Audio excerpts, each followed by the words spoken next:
রাত জেগে আছিস কেন?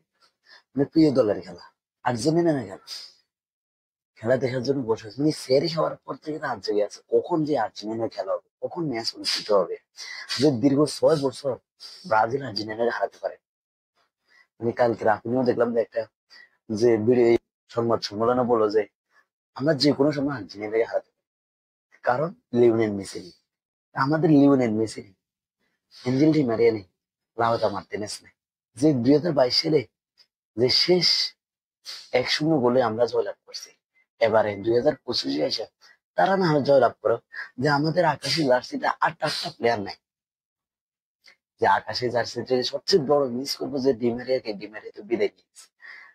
দ্বিতীয়ত মিস করবো লিওনেল মেসিকে, লাউতারো মার্টিনেজ, একমাত্র ইনজুরির কারণে তারা দলে থাকে। মানে আমরা আর্জেন্টিনার ফ্যান, খুব মিস করবো তাদেরকে।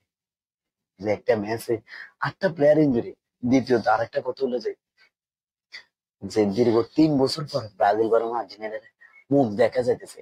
ব্রাজিলেরা কালকে ধরে ট্রোল শুরু করে দিয়েছে যে আমরা আর্জেন্টিনাকে হারাবো, যে দীর্ঘ 6 বছরের প্রতিশোধ আমরা 2025-এ এসে নিব।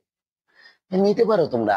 আট 8টা প্লেয়ার যদি একটা দলে না থাকে তাহলে ম্যাচটা তো হেরে যেতে পারে।